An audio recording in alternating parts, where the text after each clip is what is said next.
distinguished colleagues, good morning to all of you. I'm delighted to be here in the oldest institute in Islamabad, playing an important role in shaping the opinion here in the Islamic Republic of Pakistan.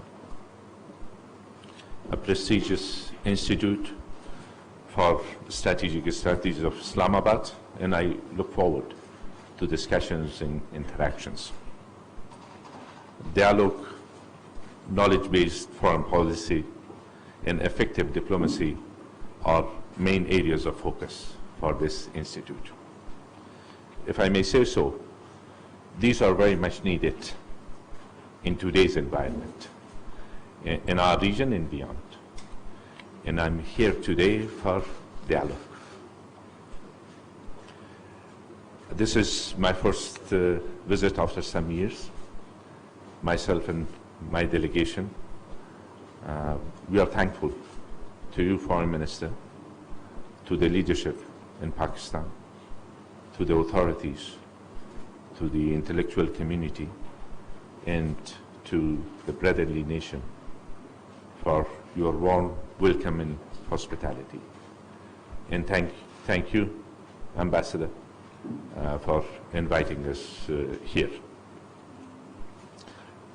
I bring to you the warm greetings, well wishes, aspirations of the people of Afghanistan.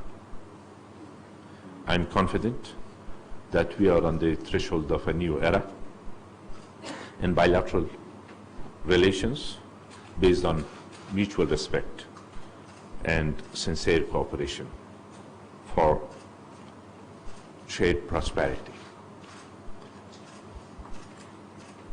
The statements earlier by Ambassador Chaudhry, Foreign Minister Qureshi, and Ambassador Sadiq Khan, it shed light on the current situation. And I do consider the current opportunity, the start of the negotiations between the Islamic Republic of Afghanistan and the Taliban movement, an important opportunity. Ambassador Chaudhry, yourself mentioned peace in Afghanistan, peace in Pakistan, and peace in the region. Foreign Minister, yourself eloquently elaborated how much peace and prosperity in both countries are interdependent of one another. And I cannot emphasize on the importance of the opportunity which is today ahead of us. As the chairman of the Council, High Council for National Reconciliation, which my colleagues are here today with me, we are delighted to be part of contributing to shaping up further strengthening of bilateral relations in the interest of both countries, in the interest of our region, in the interest of peace.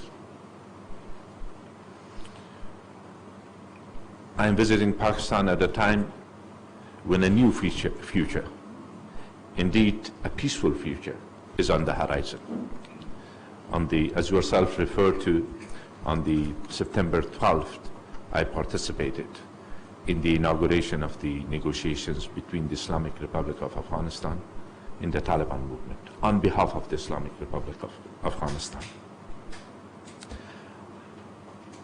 As we are speaking here, delegations of both sides in Doha, they are sitting around a table discussing the ways and means of ending decades of conflict through a political settlement in Afghanistan.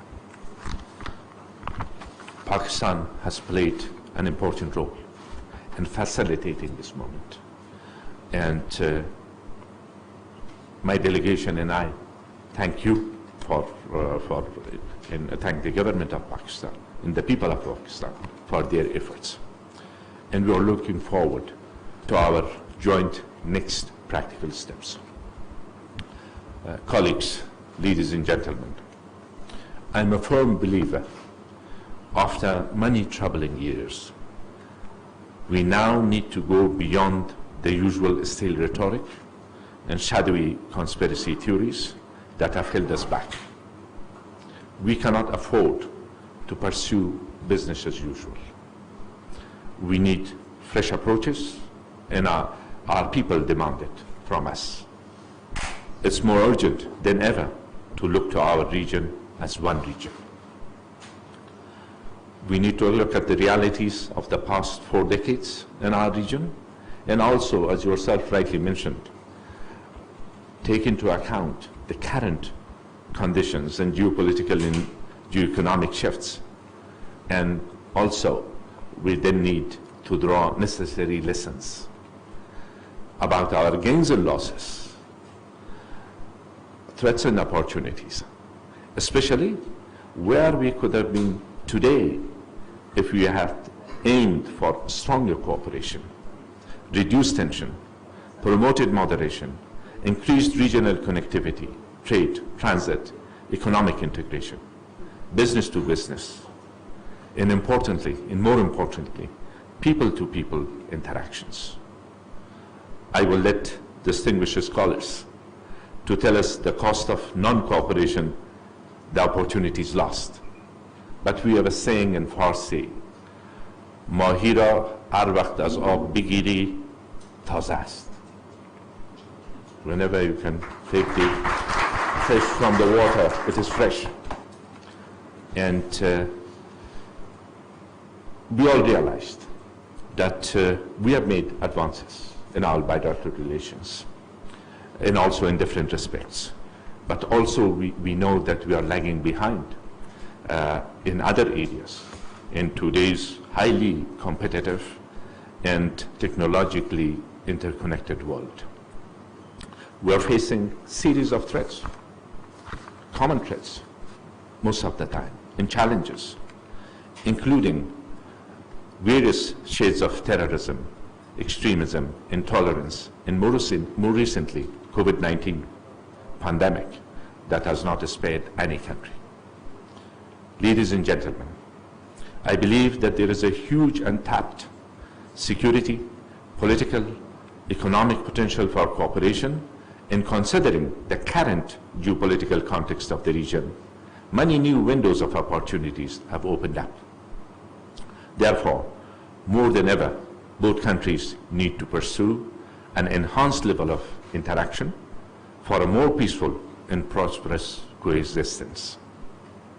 The time is now for both nations to make further detour, define a new vision, address outstanding issues as well as our shared interests, realize that peace and stability in Afghanistan or any country in our South Central Asian geography, for that matter, can have far-reaching consequences, constructive consequences and ripple effects by setting course on a new path toward good neighborliness and greater regional economic integration.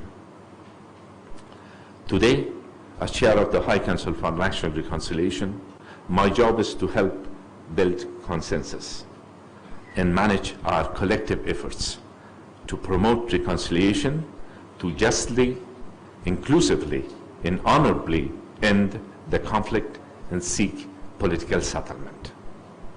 But to do so, we need to constantly remind ourselves that Afghanistan today, all distinguished speakers earlier also referred to it eloquently. Afghanistan today is not the country of 90s or early 2001. It's young, diverse, connected nation, eager to freely decide its own future form of government, corresponding to its unity in diversity. This transformed nation also wants to preserve its core accomplishments, including the rights and liberties of all men and women of all communities and groups in Afghanistan. We do not want a terrorist footprint in our country or to allow any entity to pose a threat to any other nation. The current talks offer the best hope to put the war behind us using patience. And Prime Minister, I'm accused by my colleague, and some of my colleagues have severed their path and stopped being my partner by accusing me to be very patient.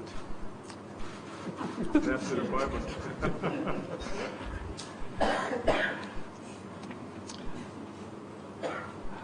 Using patience, dialogue, and compromise to agree to unite the country. We appreciate the tremendous efforts by all partners of Afghanistan, contributions and sacrifices made in the past 19 years, helping our people achieve their aspirations. But the biggest missing, the missing part is peace, dignified, durable, sustainable peace. A country with a vision of living at peace, unified, peace within and without, friendship within and without, not harboring any terrorist groups which may pose any threat to any country in our neighborhood, a sovereign country, independent country, democratic country, which people with diverse ideas, while maintaining their ideas and compete for and contest for implementation of their ideas, but only peacefully and without using violence. That's the future. Yes, the road ahead of us is not easy. Responsibility on my shoulders in my current position as the chairman of the High Council for National Reconciliation. I cannot and we cannot achieve our aspirations without the support from our own people, and also without cooperation in a sincere manner in our region, and also the further strengthening of our bilateral relations. I'm sure that will further help us in achieving the aspirations of the people which have been faced with tremendous challenges in the past more than 4 decades. In my own case, 35 years of my life, plus 1.5 or less than 1.5 years which I was here as a refugee in Peshawar as a medical doctor, just graduated from the Faculty of Medicine, practiced a little bit, and then leaving Afghanistan, and then returned back and joining the resistance as a medical doctor. I've been in the middle of this. When I said in the inauguration of the negotiations between the Islamic Republic of Afghanistan and the Taliban movement, and Ambassador Sadiq Khan referred to it in his statement, that there are no winners in war and there are no losers in peaceful, inclusive settlement. And we can all be, and I called on Taliban we were in the same room, and I mentioned the name of the leader of the Taliban negotiating team, Mullah Ghani Brother, Mullah Abdul Ghani Brother, Ahund, that we can all be heroes for our country. And also, the cost of not seizing the moment, not capitalizing on the moment which is there, that now the international community is supportive, the region is supportive. And in that inauguration ceremony, that half-a-day ceremony, I listened to the distinguished ministers of foreign affairs from different countries, region and beyond, from the Secretary General of the United Nations, the Secretary General of the OIC, the Secretary General of NATO. Everybody was emphasizing on seizing the moment, asking the Afghans to seize the moment and asking the others to cooperate and showing readiness to cooperate in that regard. Indeed, it was a historic event. In these days, history will be shaped. It was a good start. We have asked our own delegation, President Ghani and myself, to be patient, to be ready to make compromise, and to not to miss any other opportunity, not to lose opportunity, not to waste time, because the conditions may evolve that might haunt us again, and we shouldn't let it happen. That's the instruction to our negotiating team, and that's how they conduct their business there, which is in the interest of all of us. Dear friends and colleagues, both Pakistan and Afghanistan need better prospects. We have paid a high price by facing various terror groups that are still acting as spoilers. We need to cooperate with like-minded countries against such elements. Foreign Minister Qureshi, yourself referred to certain calendars and events which have taken place, and I will refer to Prime Minister's Imran Khan telephone conversation with President Ghani last Friday. I met him on Saturday. He was happy in sending his regards to the nation as well as to the leaders in Pakistan. His call for pursuit of the talks in negotiations in good faith, in also reduction in violence, significant reduction in violence leading to comprehensive ceasefire. It's important because that's the environment that will help the spirit of negotiations back there in Doha.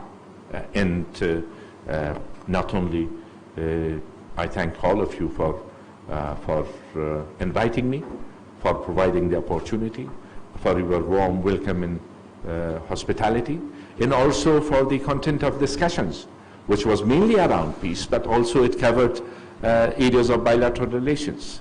I want to thank the National Assembly of Pakistan. I had extensive discussions last evening. You were there, and honorable ministers were there, and members of National Assembly were there. We had extensive discussions with honorable Chairman of the National Assembly, Honorable Asad Kaiser. When I saw the interest as a representative of the people and chairman of that assembly, National Assembly, Speaker of the Assembly, and his keenness and the topics that he in the National Assembly had focused on in the recent weeks, that shows another level of interest in pursuit of our common interest. The visa regulations, which is visa friendly, the pedestrian crossing points facilitation, in spite of the COVID, in spite of all the other challenges which are there, facilitation for trade. In all of this, we are grateful for the steps that you have taken. We also listen to yourself. We are going to listen to the leaders later on today and tomorrow. And also there are areas that we have to make joint efforts. There are areas that we need to focus in order to enhance bilateral relations on the basis of mutual respect in cooperation. I want to thank Pakistan also for hosting millions of our refugees. And we share the idea of dignified, voluntary return of refugees. And we are making efforts back home to further facilitate in this area. And in conclusion, I will reiterate that peace is not only an Islamic tenet in duty. It's also that unique historical opportunity that should not be squandered. Now that the ice has broken, we all have a role and responsibility to help it move forward, fruition, and prevent a relapse. May Allah Almighty guide us all in the right path. Thank you. Tashakkur. Shukriya. Manan. Thanks. बाहमी एहतराम और मुखलिसाना ताउन